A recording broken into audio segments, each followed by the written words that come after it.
pagi semuanya. Harus semangat ya. Pasti sebagian udah pernah ketemu saya deh. Coba yang kemarin ketemu saya sebelumnya masih ingat gak? Wah, udah lupa nih ya. Yang bulan apa ya? Ini kita? Ya, yang saya masih berperut besar.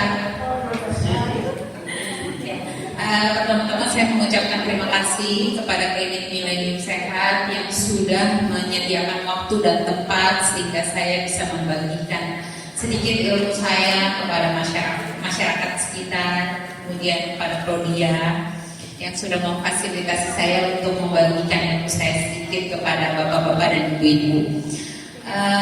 Juga sebenarnya saya ini jadi dokter spesialis. Sebelumnya mama saya itu juga pernah menderita penyakit yang sama, almarhumah. Jadi kurang lebihnya saya paham lah perasaan bapak ibu di sini. Jadi saya akan membagikan apa sih pemeriksaan kreatinin, apa sih pemeriksaan sistatin, dan apa pengaruhnya untuk menilai fungsi ginjal ya. Sebelumnya saya revisi sedikit nih. Saya ini dokter spesialis PK dari PK Hospital yang diundang menjadi pembicara oleh Prodia di Klinik Milenium Sehat ya. Oke, kita mulai.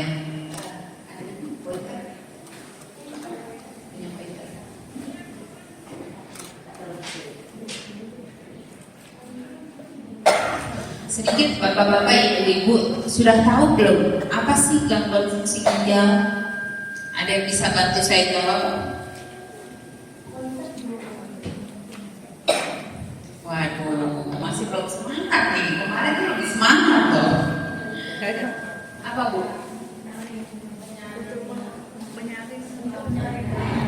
Untuk menyaring. Kita lebih enak berdirinya nggak di podium kali ya? Saya ketinggian. Gimana bu?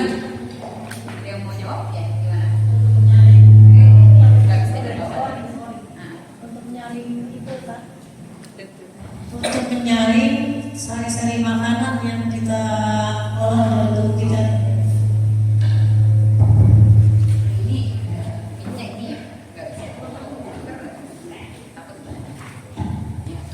Ya, kurang lebih sebenarnya fungsi ginjal kita adalah filtrasi, menyaring. Tapi yang disaring itu bukan makanan, bapak-bapak ini, tapi zat sisa metabolisme tubuh kita. Setelah makanan itu diproses, masuk, energinya dipakai oleh tubuh kita, dimasukin ke dalam otot. Nah, ototnya dipakai, keluarlah hasil zat sisa yang harus kita buang. Nah, yang nyari itu siapa? Yang dibuang sama yang diserap itu ginjal. Di ginjal ada yang namanya glomerulus. Nah, itulah fungsi filtrasi ada di situ. Sumber kerusakannya juga ada di situ. Jadi itu udah kayak saringan. Kalau ibu-ibu pakai saringan jeruk di rumah, nah ginjal kita kayak gitu kurang lebih datunya, ya. Oke, kita mulai. Apa sih kreatinin? Apa sih sistatin C? Nah, ini kita gunakan parameter untuk menilai laju filtrasi glomerulus. Apa itu filtrasi tadi saya bilang? Siapa yang bisa jawab? Apa? Gimana Pak? Penyaringan. Nah, ya, intinya saringan. Ini yang kali ini perhatikan benar-benar. Ntar ada pertanyaan dari saya, katanya dapat hadiah. Saya nggak tahu hadiahnya apa. Jadi diperhatikan benar-benar ya. Oke, lanjut. Kita mulai ya. Pointernya? Nggak. Next dong. Nah, jadi topik pembahasan kita adalah kita mengenal dulu berapa banyak sih orang yang punya gangguan ginjal di Indonesia. Jadi jangan pikir, aduh gue doang yang punya sakit ginjal. Jangan berkecil hati. Kalau memang tadi saya dengar dari dokter Dian udah ada kebocoran, diperbaiki, ya, dikontrol. Penyebabnya apa? Kita kontrol sehingga dia tidak semakin parah, ya. Diagnosis gangguan ginjal gimana caranya? Terus kita mengenal parameter untuk menilai tadi laju filtrasi glomerulus, atau bahasa Indonesianya, bahasa gampangnya, berapa banyak yang disaring, kecepatan penyaringan oleh ginjal kita, kecepatan penyaringan sampah oleh ginjal kita. Itu kalau bahasa awamnya. tapi bahasa kerennya laju filtrasi glomerulus, ya. Itu menilai fungsi dari ginjal kita. Kemudian kita nilainya dengan 2 parameter. Biasanya kita lihat nanti kurang lebihnya parameter-parameter ini, kreatinin dan sistatin C. Kemudian kita lihat kesimpulan dari saya. Oke, lanjut. Nah, kalau Bapak Ibu lihat nih, ini karena nggak ada ini, saya harus menunjuk langsung deh. Kalau kita lihat nih, berapa di usia berapa sih fungsi ginjal itu terganggu paling banyak? Di usia 65 sampai 74 tahun. Kenapa? Karena fungsi ginjal kita normalnya juga akan menurun seiring berjalan usia kita, karena dia sudah kelelahan. Ditambah faktor-faktor seperti diabetes, darah tinggi, merokok, tambahlah kerja ginjal kita itu berat. Makanya di umur sekian faktor penyakit ginjal kronis semakin tinggi, ya. Lanjut. Tunggu sebelum balik lagi dulu. Dan predileksi paling banyak di laki-laki. Perkotaan dan pedesaan tidak berbeda jauh ternyata. Jadi mau masyarakat di kota, mau masyarakat di desa, prevalensi untuk menderita ginjal sama. Kenapa sih? Ya biasa karena diet kita ya, makanan kita tuh ya, manis-manis, minuman kemasan yang memperbesar faktor risiko apa? Yang tadi saya bilang, Indonesia paling banyak diabetes, gagal ginjal, makan makanan kaleng itu kadar garamnya tinggi sekali, ya. Itu memperberat fungsi ginjal kita. Lanjut. Next. Nah, ya.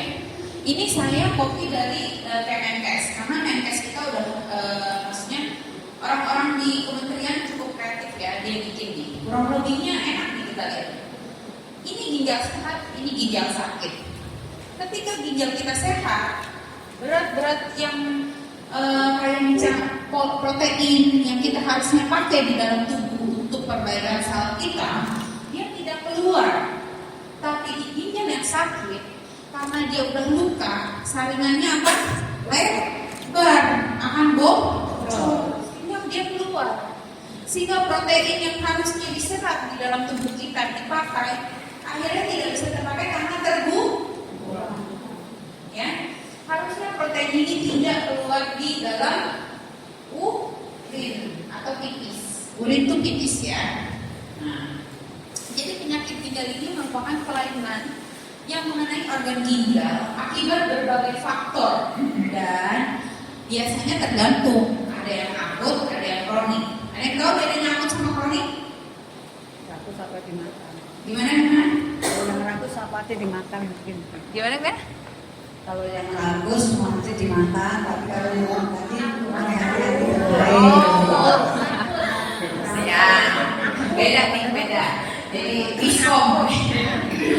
Akut dan kronik itu waktu, ya. Bedanya kalau akut itu segera. Jadi pada penyakit-penyakit tertentu dia tiba-tiba. Jadi kemarin fungsi ginjal saya masih baik-baik aja, hari ini drop langsung.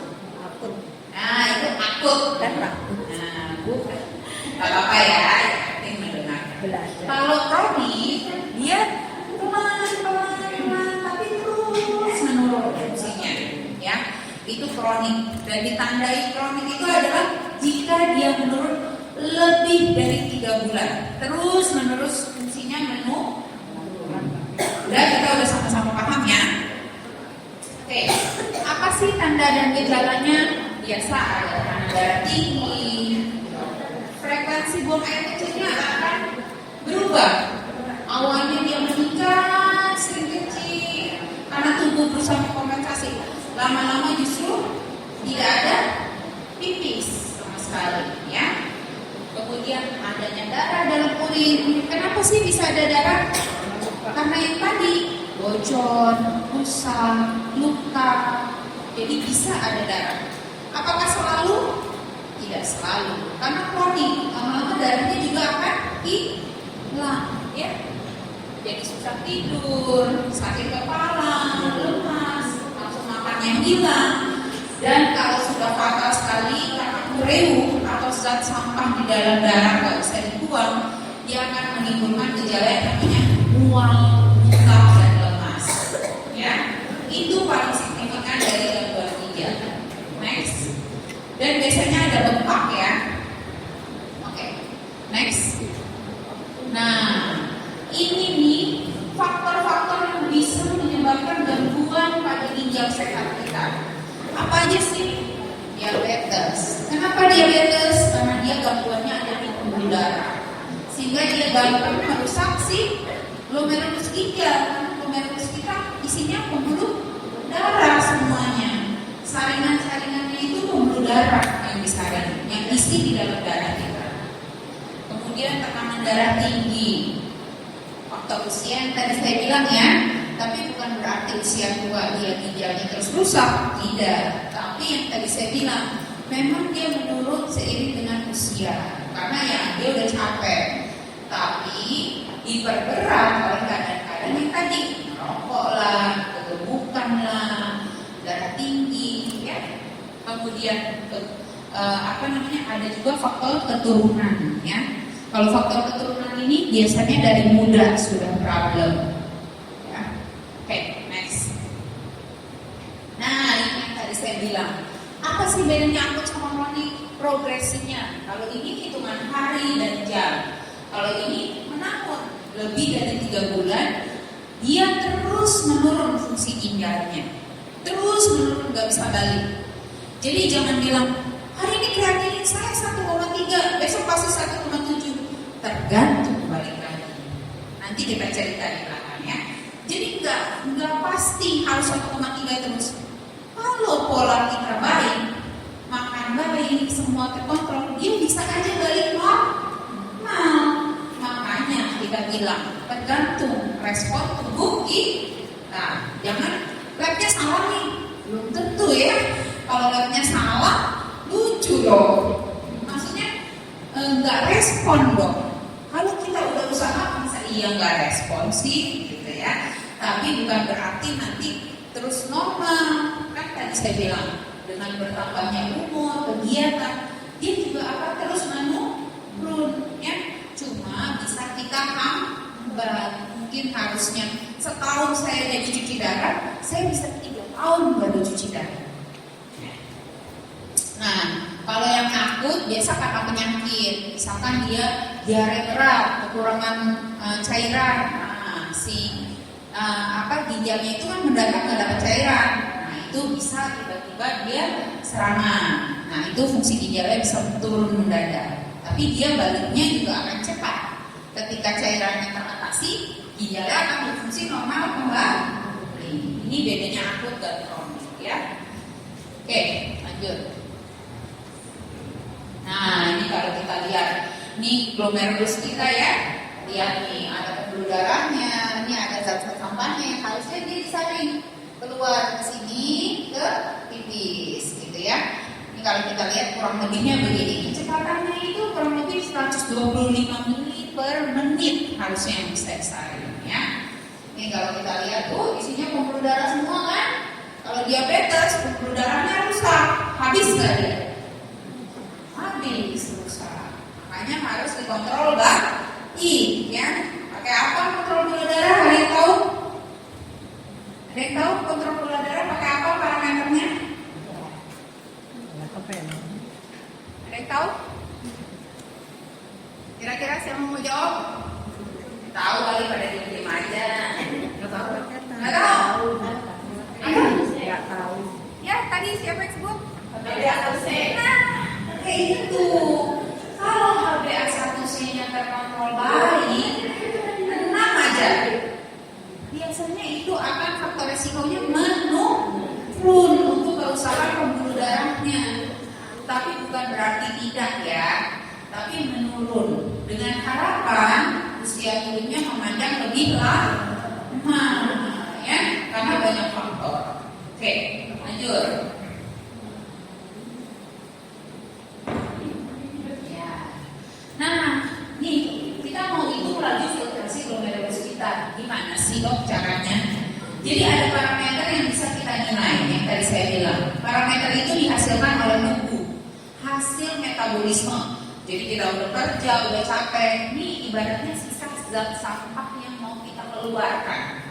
Dengan mengukur adanya zat sampah itu di dalam darah tinggi atau rendah, kita bisa menilai, oh ini ginjal kita kerja dengan baik belum sih? Kalau zat sampahnya banyak di dalam darah, berarti ginjalnya memfiltrasi dengan baik nggak? Enggak. Tapi kalau zat sampah itu sedikit di dalam darah, kerja ginjalnya baik nggak? Baik. Nah itu maksudnya. Nah penanda endogen ini harus, penanda endogen syaratnya apa sih? Dia harus diproduksi tetap konstan dan dia stabil bersirkulasi. Kemudian tidak dipengaruhi oleh makanan yang kita makan, kegiatan kita sehari-hari, dan difiltrasinya harus hanya lewat ginjal. Ada organ lain yang memfiltrasi? Ada ya, hati kita juga bisa. Makanya untuk mengukur fungsi ginjal kita harus cari penanda yang hanya difiltrasi di ginjal, karena kita hanya mau mengukur fungsi ginjal. Ya. Kemudian tidak diabsorpsi lagi, atau maksudnya tidak diabsorpsi adalah tidak diambil lagi oleh tubuh. Jadi itu parameter itu, penanda itu harus semuanya dibuang ke urin atau benar-benar zat sampah tubuh. Nah, dan tidak mengalami eliminasi di luar ginjal. Nah, ini sih bingung ya, apa sih yang dokter ngomong nih? Nah, nanti kita cerita di belakang. Penanda itu adalah senyawa yang kita bisa ukur filtrasinya, jadi kita bisa mengukur laju filtrasi glomerulosnya. Parameter itu adalah kreatinin dan sistatin C. Ya, semua udah tahu tentang kreatinin? Kreatinin katanya pada udah tahu nih kreatinin. Bingung? Kreatinin atau sistatin C ini adalah zat yang dihasilkan di tubuh yang sebenarnya sudah tidak dipakai lagi di dalam tubuh, harus dibuang. Yang kalau kadarnya tinggi di dalam tubuh bisa menjadi racun untuk kita. Oke, paham semua? Oke, lanjut. Kita lihat ya dua parameter ini. Nah, apa sih itu kreatinin?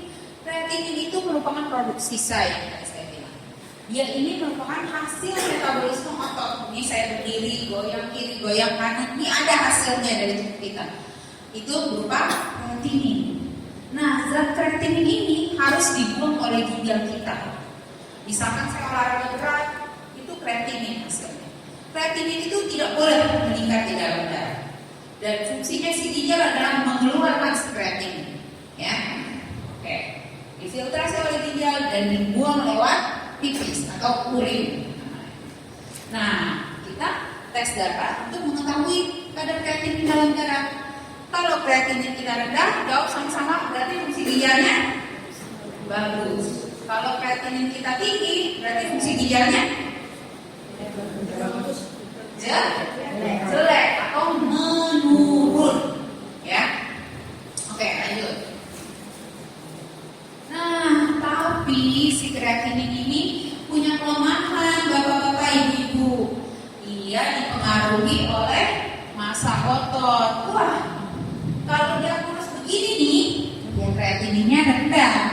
Tapi kalau dia ototnya banyak begini, kreatininnya tinggi.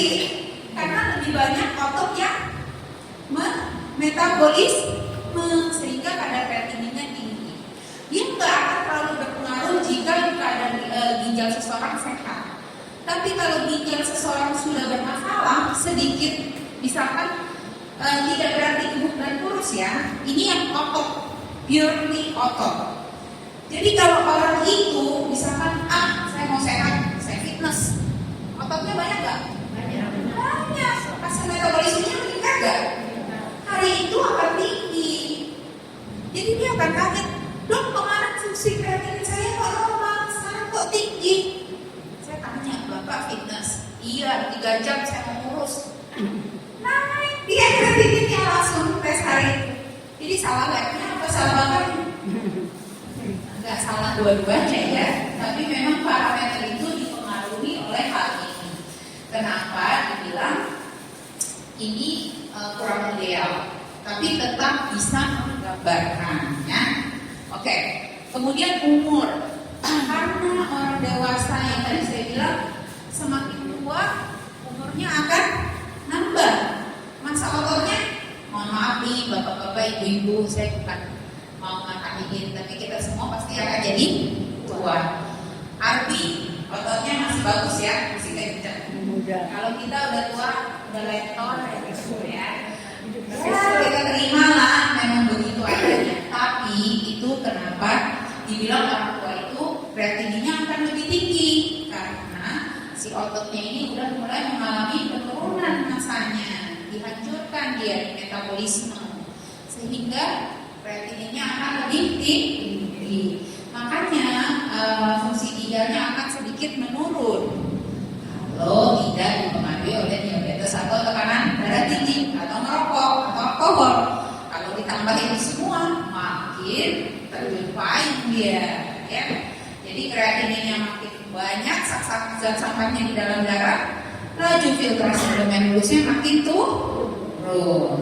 Paham kan? Ntar ketukar nih, mana yang sampah, mana yang filtrasi, ya. Kecuali kok gambarnya biar segar. Ada gambarnya nih. Nah, makanya orang tua tetap harus olahraga, tapi ringan ya, bapak-bapak ibu. Senang, jalan pagi sambil happy. Jangan habis jalan berhenti makan bakso, jangan ya. Itu juga naik tuh kreatininnya. Kenapa? Karena bakso tinggi protein, ya. Udah habis olahraga, proteinnya dikejar, kreatininnya banyak, makan bakso, proteinnya juga tinggi, kreatininnya naik lagi, pusing nih ya. Semua daging-dagingan bikin kreatininnya meningkat karena dipengaruhi oleh diet, ya. Jadi parameter ini bisa dipakai nggak? Bisa nggak parameter ini dipakai? Lah dok, orang sekarang dipakai dok, saya bingung jawabnya. Tetap bisa, tapi dipengaruhi oleh hal-hal ini. Jadi kalau kemarin saya normal, hari ini saya naik, evaluasi dulu. Jangan bilang labnya salah tuh, jangan ya. Karena parameter ini murah, terjangkau, masih bisa dipakai untuk kontrol, tapi tidak bisa dipercaya secara utuh untuk mendiagnosis. Nanti ada parameter lain yang lebih bisa kita percaya. Cuma kalau untuk monitor ya boleh lah. Cuma kita hindari nih faktor-faktor ini ya. Lah kalau kedua gimana dok? Ya biasanya dia naik turun sedikit itu wajar. Jadi bukan salah. Dulu mama saya dulu mama saya yang sakit, tapi saya tiap bulan terima hasil lab, terima hasil rapor. Terus terang saya stres banget. Ternyata itu sangat berpengaruh. Stres aja mama saya kreatininnya naik karena dia akan meningkatkan metabolisme otot. Jadi jangan distresin. Jadi hari ini misalkan 1,3, besok 1,6. Begitu aja stres kan? Karena laju filtrasi ini pasti menurun karena perhitungan. Jangan, santai, tenang, kita lihat. Kalau dia range-nya masih naik di antara 1 sama 2, itu wajar. Ya, karena memang dia pasti akan naik turun. Profil harian kita beda. Hari ini ngetes habis renang sama habis makan daging, sama kemarin yang makannya cuma kentang, hasilnya pasti beda. Ya, oke? Nah, tapi kalau kita mau tahu pasti fungsi ginjal kita tuh gimana sih? Nah, ini ada parameter yang lebih stabil. Next. Lanjut.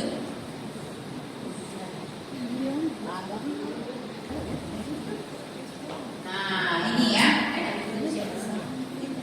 Ini mundur nih. Nah, kreatinin. Nah, tadi balik dulu. Kreatinin ini ya bisa dipakai tapi kurang stabil dan dipengaruhi oleh patologi tubuh yang tadi kita bilang, olahraga, makan, umur ya. Jadi kalau kita mau pastiin banget, kan memang harganya beda jauh ya setahu saya. Ya kita boleh satu sesekali atau setahun sekali. Saya parameter yang kita kenal namanya cystatin C, ya. evaluasi. Next. Saya nggak bilang kreatinin salah ya, cuma kreatinin ini memang dia naik turunnya agak ekstrim karena terpengaruh oleh 3 hal tadi. Jadi ini parameter yang lebih stabil kalau kita bilang. Dia ini merupakan zat yang diproduksi oleh semua sel tubuh kita dan wajib dibuang harusnya. Jadi jika sistatin C meningkat di dalam darah, artinya fungsi ginjal kita sedang menurun dan dia tidak dipengaruhi oleh faktor luar. Ya, dia semuanya difiltrasi oleh ginjal dan dia benar-benar menunjukkan kemampuan filtrasi ginjal. Kalau dia meningkat kadarnya, artinya kemampuan filtrasi ginjal kita menurun. Ya. Next. Nah, parameter ini menjadi parameter yang lebih sensitif karena dia deteksi dini perubahan fungsi ginjal kita, ya. Dan dia tidak dipengaruhi oleh tadi otot lah, olahraga lah, atau umur yang meningkat atau diet, ya. Jadi maksudnya umur yang meningkat di semua umur dia rata, ya. Kan kalau kreatinin kan di umur yang lebih tua akan lebih tinggi dibandingkan yang muda. Kalau sistatin C ini sama. Jadi tergantung orangnya masing-masing, ya. Dan tidak dipengaruhi oleh kita makan daging atau tidak, ya. Dia benar-benar menggambarkan fungsi di dalam fungsi ginjal kita, filtrasinya, ya. Dan dia sangat baik untuk mengevaluasi pasien-pasien diabetes dan pasien-pasien yang mengkonsumsi obat-obatan tertentu yang bisa mempengaruhi metabolisme otot. Misalnya orang yang minum obat kolesterol, itu kan dia efek sampingnya meningkatkan metabolisme otot kita, obat kolesterol itu, sehingga kreatininnya akan lebih tinggi dari seharusnya. Nah, kita bisa evaluasi sebenarnya benar nggak sih kreatinin kita betul-betul tinggi gitu. Apakah karena ada faktor dari luar? Nah, kita bisa ganti dengan parameter sistatin C untuk mengevaluasi fungsi ginjal kita. Tapi apakah labnya yang salah? Tidak, akan dipengaruhi oleh faktor biologis kita sendiri, ya. Bapak-bapak, ibu, itu faktor biologis yang kita nggak bisa hindari. Oke, paham? Jadi jangan ketika kreatinin kita 1,3 besok begitu sakit naik 2,2, wah dunia udah mau lumpuh rasanya. Jangan gitu ya, bapak-bapak. Sebenarnya dia bisa naik turun karena tadi dipengaruhi oleh fungsi-fungsi itu tadi. Kenapa sih dok pada infeksi meningkat? Kenapa? Kira-kira kenapa? Infeksi kita kerja keras nggak badan kita? Otot kita bekerja keras nggak? Meningkat nggak metabolismenya? Yeah. Meningkat, sehingga kreatininnya akan meningkat. Kalau benar-benar kita parno banget, takut banget, cek aja sistatin C-nya, ya. Gitu. Sistatin C-nya bisa naik turun nggak? Bisa naik turun tetap. Namanya angka, tapi dia tidak se ekstrim kreatinin dari 1,3 langsung 2 gitu juga. Karena kalau sistatin C dia 1,3, 1,4, 1,5 ya di angka itu. Ya kecuali memang fungsinya benar-benar sudah turun, dia akan meningkat. Oke? Paham? Satu paham kita sekarang? Lanjut. Nah ini ya. Jadi kalau kreatinin seringkali pengaruh oleh masa otot dan umur, ya, dan diet. Sedangkan sistatin C lebih stabil dan tidak dipengaruhi oleh faktor makanan dan aktivitas fisik kita. Next. Nah, analisa kreatinin. Jadi gimana sih dok interpretasinya? Jadi ketika kreatinin dan sistatin C sama-sama meningkat, berapapun kadarnya, sudah pasti penurunan fungsi ginjal. Tapi kalau kreatinin aja yang meningkat tanpa didukung oleh parameter lainnya, kreatinin saya doang yang meningkat, yang lain enggak kok. Ya bisa aja terpengaruh oleh 3 hal tadi kan. Mendingan dievaluasi 2 minggu lagi, ya. Udah istirahat, udah puasa, udah lebih santai, makanannya sudah bagus dicek. Oh ternyata masih baik, ya. Nah tapi kalau peningkat hampir pasti biasanya dia fungsi ginjalnya menurun. Jadi ada baiknya kalau kita mulai ragu nih kreatinin kita nih terpengaruh nggak ya sama faktor luar, ceklah statin C-nya, ya. Oke, lanjut. Nah ini ya, sebenarnya ini saya mau meringkas pemeriksaan ginjal. Fungsi ginjal itu kita bisa lihat dari mana sih? Kita bisa nilai tadi dengan menilai kreatinin atau cystatinnya, sehingga kita bisa hitung laju filtrasi glomerulus-nya. Atau kita bisa lihat juga dengan pemeriksaan urin. Kita lihat apa di urin? Selain warna? Ya, albuminnya. Normalnya protein ini kita pakai kan di dalam tubuh. Protein sampah bukan? Bukan ya. Protein itu harus diserap lagi ke dalam tubuh karena kita butuh protein. Kita butuh protein untuk berdiri, kita butuh protein untuk memperbaiki sel kita yang rusak. Tapi kalau protein itu sampai keluar di dalam urin dengan jumlah yang banyak, artinya next, protein itu albumin ya, nama lainnya ya. Nah, ini albumin urin dan cystatin, kalau dia sudah banyak di dalam tubuh, di dalam urin, boleh next lagi. Nah, artinya filternya sudah bocor, ya. Kalau filternya sudah bocor, maka albuminnya timbul di urin yang kita sebut dengan albuminuria. Kalau dibilang mikroalbuminuria, apa sih dok? Apakah albuminnya kecil-kecil? Benar gak? Ukuran albumin sama ya. Albumin itu besar, jadi harusnya tidak keluar di urin, di pipis kita.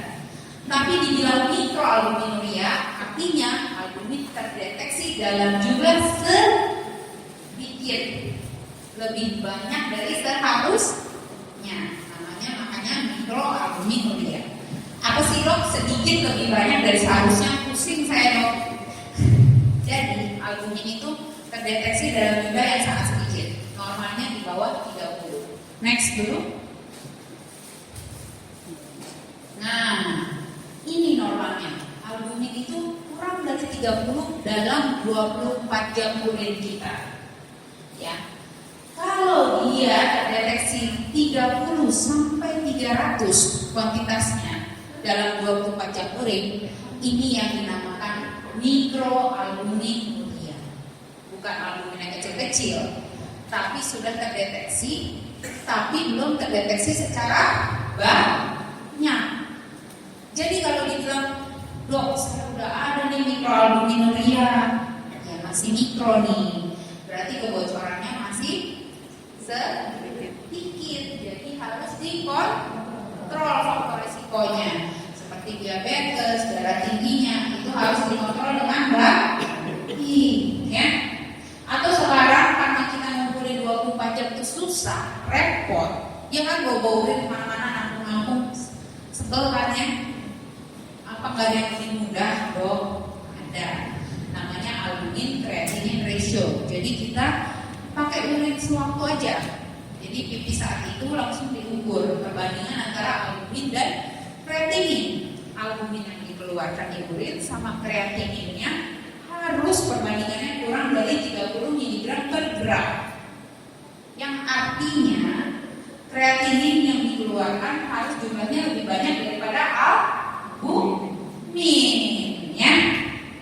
Jadi kalau dia sudah albumin dan creatinine ratio, artinya albumin per kreatinin kan pemilapnya, ini penyebutnya. Kalau pemilapnya sudah lebih besar daripada penyebutnya, artinya albumin yang dikeluarkan lebih besar daripada kreatininnya, artinya sudah terjadi kebocoran ginjal. Sudah paham semua? Ya, karena ini pemilah, ini penyebut kalau matematika rasionya, ya. Jadi normalnya albumin yang dikeluarkan harus lebih rendah daripada kreatinin, ya. Oke, lanjut. Nah, kesimpulannya tadi sudah saya sebutkan berkali-kali, kreatinin ini bisa dipakai untuk monitor fungsi ginjal. Tapi memang ada kelemahannya. Jadi kadang-kadang dia tidak menggambarkan seutuhnya fungsi ginjal kita, karena dia akan dites sekali dan 2 kali itu akan naik turunnya tajam, tergantung masa otot kita, kegiatan kita, aktivitas kita, dan makanan yang kita makan. Jadi kalau mau dievaluasi yang sebenarnya, sistatin C ini merupakan parameter yang sebenarnya lebih menjanjikan, lebih menggambarkan seutuhnya fungsi ginjal, lebih baik dari kreatin. Tapi tetap tidak ada yang benar-benar baik, karena pasti ada kekurangan. Tapi kalau dibandingkan, dok lebih nyata mana sih saya kalau menggambarkan fungsi ginjal kita, kreatinin apa sistatin? Kalau saya sih ya pasti sistatin, lebih stabil. Tapi mahal dok, ya jangan setiap bulan diperiksa. Kreatinin masih bisa dimakan. Tapi kalau memang naik turunnya sudah tajam banget, sudah sepertinya aduh terpengaruh banget deh dok, ya kita bisa pakai parameter yang lebih terpercaya, yaitu sistatin C. Oke, sekian dari saya, semoga dapat diterima dengan baik. Terima kasih.